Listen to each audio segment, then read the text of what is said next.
Okay, so I'm Ariel Siegel, and I've been doing trusted computing research for a rather disturbingly long time now. In terms of my plan for this class, first off, this is the first time this class is being taught. This is the first time these slides are actually being used in practice, and I'm going to apologize in advance because I'm sure that I'm going to have screwed up the timing somewhere. I've tried to build in flex time in both directions just in case, but we may not stick exactly to the schedule as planned, just so you know. This is a little bit of a fire hose of information. So speak up if you get a little confused. Yes, you know, real shocking, this is totally my style. If you get confused early, you will probably stay confused. So if you're a little lost, if you hit a term that you don't know, or a concept you don't know, or you don't understand why I'm saying something, stop me and ask the question. We are going to start at a high level, and because I kind of gave you the 1,000-foot view. And then we're going to start zooming in this afternoon with both a little bit on applications. And I'll be perfectly honest, we are not going to get too detailed into any applications, partly because this is going out on the network, although the big enterprise applications talk is the one that may get cut because I'm borrowing somebody else's slides. And also just because there's a lot of people here who have enough different use cases that I didn't want to drill down into any one use case in too much detail, especially because, frankly, implementing any of those will take weeks, so telling you about it in enough detail to implement it would probably take a class in and of itself. We do have, actually, we'll just start with today. Everybody here seems to be pretty coming from a security background. So would anyone like me to go over the 30 seconds, basically it's not quite 30 seconds, but about 2 minutes of quick vocabulary review to make sure that we're all on the same page with things like nonces and hashes? Well, Jim's watching the course and would like me to do that. So okay, we'll do that. So we'll do a very brief bit of background just to make sure that everyone knows the core, tools that we'll be using from security. Then we're going to go into a high-level discussion of what we mean when we say trusted computing. Then we get to start going into the real meat of the course. The TPM 101 talk is the one that I sort of half expect to end up running through lunch if I'm not careful, because it's all about what the TPM does. We'll talk a little bit about trusted computing beyond the TPM, and the other technologies that we'll be using, and some of the high-level stuff that's coming out of the Trusted Computing group. This afternoon, we'll do what we envision right now for large-scale enterprise TPM deployments.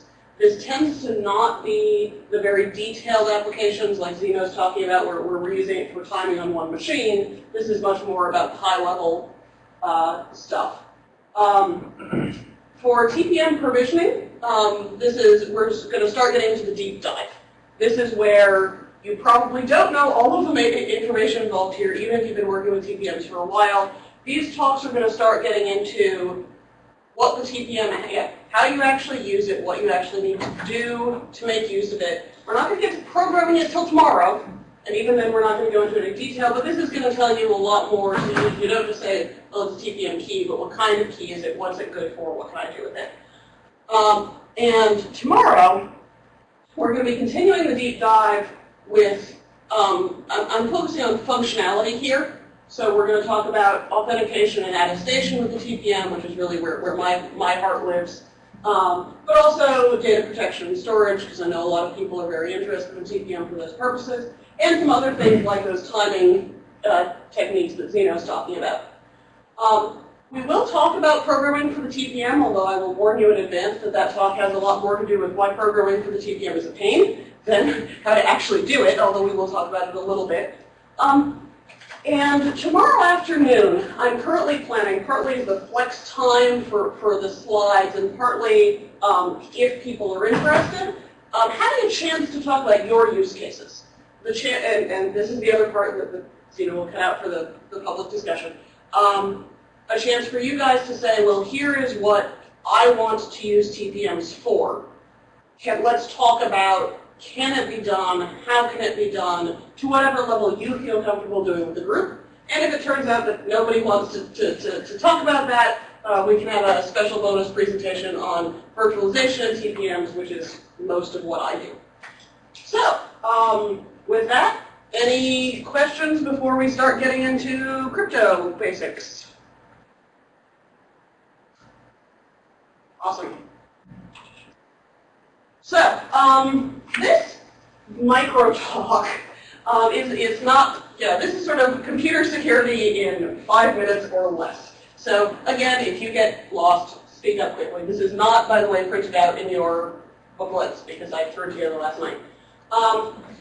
So first, when I talk about security, there's generally 3 principles that I'm talking about here. Secrecy, where there is some information that I want somebody else to not have because I want to keep it secret. This is the one that most people, when they think about security, mean, is there's a secret, it doesn't get out.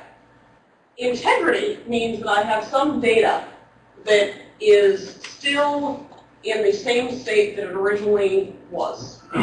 Signatures have something to do with this, so that I can say, I say that X is true, and I know that when it gets to you, it still says X is true, and nobody has changed it so that I said X is false.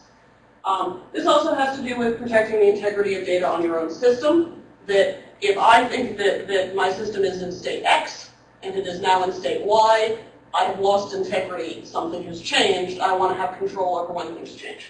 And then there's availability, which is in fact part of security because a brick is very secure, but it's not very useful. Trusted computing focuses on the first 2, sometimes at the expense of the third. We try very hard to avoid that, but let's be honest here, this is where the trades of trusted computing really come in.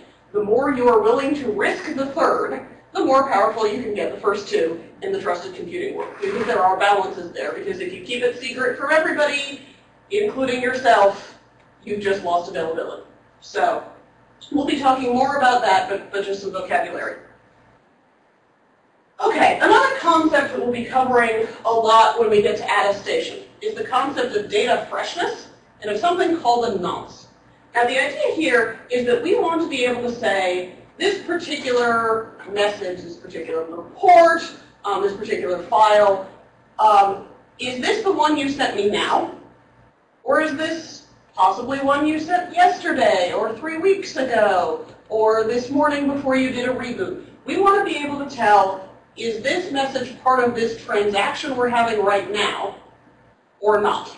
Well, we can't really reliably tell not, but we can tell, is it current? And the tool we use to do that is called a nonce. The idea here is this is a freshly generated random number, which is to say we're basically drawing a bunch of random bits from a hopefully random piece of hardware and saying the chances that somebody else managed to predict the same number that I was picking is so low as to be effectively non-existent. Therefore, if I see that number in use again, I know that whenever that number was used, it at least happened after I generated the number. I don't know by how much. So usually these are used for a single communications session. But I've at least put a boundary on when that information was created and utilized. So the key pieces of nonces are, for one thing, they're not any kind of universal idea of, is this recent? If I generated the nonce, I know that at any time I see that nonce, it came from after I generated it. If I generated this nonce, Glenn does not know anything about how recent something is because he doesn't know that I generated it freshly. He doesn't know when I generated it. So in general, when we do have protocols that use nonces, everybody who wants to check that something is fresh is going to be using their own. One of the questions we get a lot is, well, can't I just use a timestamp? And can't the TPM provide me with a timestamp? The answer is no. Calibrating timestamps is problematic in and of itself. How do I know that your sense of time is mine?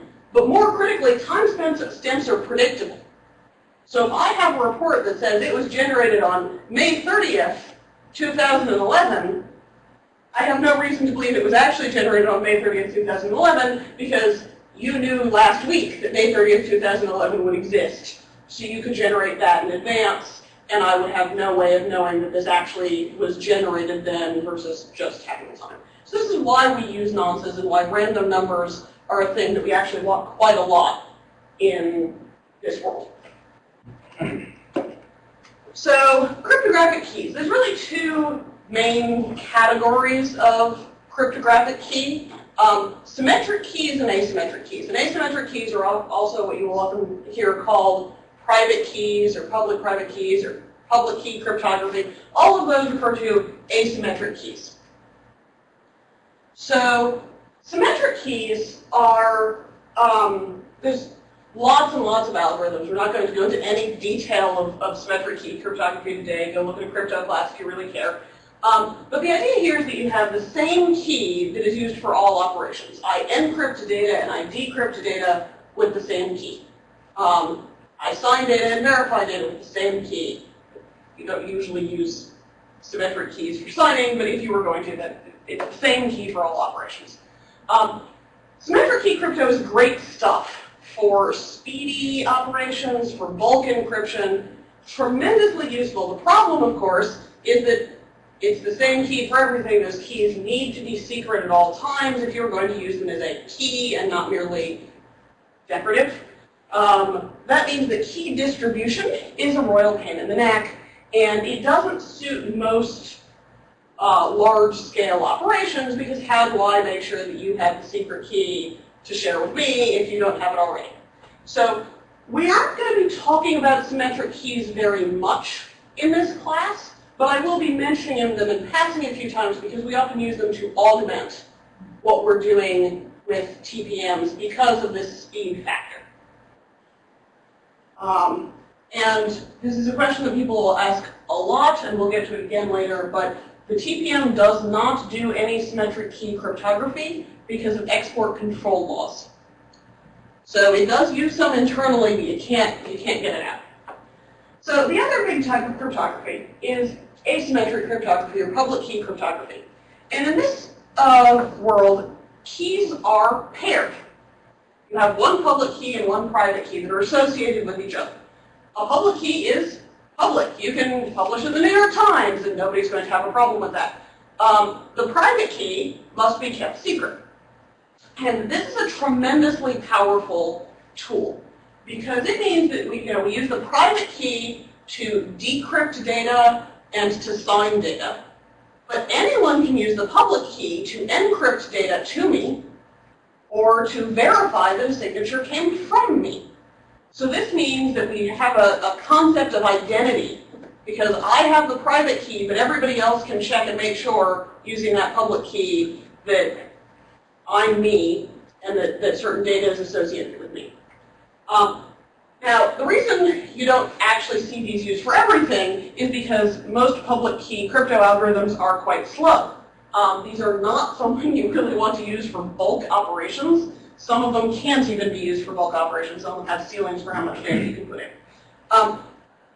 We are, in general today, if I say this is a public key pair, or there's a public key or private key, I mean an RSA key. This is not the only kind of public key that's out there. It's not the only public key algorithm that's out there. There are some great ones coming down the pipeline. And one of the big questions we get is things like elliptic curve cryptography. Yes, it exists. TPMs today do not support it. TPMs today use RSA for pretty much everything. So when you hear me say public key or private key, right now you can just assume I'm talking about an RSA key. And in the future, in the next generation of TPMs, we will be seeing better algorithms come out. But today, I mean RSA. If the phrase RSA doesn't mean anything to you, don't worry about it. It's a magic phrase for an algorithm. So, hashes. A cryptographic hash is a one-way function where I can take arbitrary data and I will turn it into basically a fingerprint, something that uniquely identifies this data. And there are a few properties that make something a cryptographic hash. One of them is it should be really easy and fast to calculate. We use these all over the place. The second of which is if I've got a hash, I should not be able to look at that hash and immediately say, oh, this came from this data. You know, it should be easy to go from data to hash and nigh impossible to go from hash to data without having the data on hand already. It should be extremely difficult to find collisions where, realistically, I'm taking arbitrary length data and I'm turning it into what in this case is a 20-byte hash. That's fixed length. We've got arbitrary data in the world. There clearly collisions exist because we're taking arbitrary infinite numbers of possibilities and turning them into finite possibilities. There are collisions. We want them to be as hard to find as possible so that I cannot make it look, for example, like I've signed data X when I've actually signed data Y. We also want to make it very difficult to be able, if I modify anything in my data, we want it to be visible in the hash. Because the main thing we use hashes for is auditing and checks on, basically we use it for as a primitive form of measurement. Is this the data we thought it was? So we want changes to show up. In general, when I talk about hashes in this class, I'm talking about SHA-1 hashes. These are the ones that go to 20 bytes. Again, there are more recent algorithms out there. They are not yet widely supported in hardware. For those of you who've heard, well, SHA-1 there are attacks on SHA-1. There are attacks on SHA-1. They have not broken SHA-1. They have made it a little bit easier to find collisions, but it is not in the realm that we are really concerned about. So for now, we are treating it as good enough for today, good enough for tomorrow. We're working on getting the new ones out the door. But today, if I talk about a hash, I mean a SHA-1 hash. And again, that's the name of an algorithm. If it doesn't mean anything to you, don't worry about it. Also, a couple of common attack terms that will come up again and again. First, denial of service or DOS.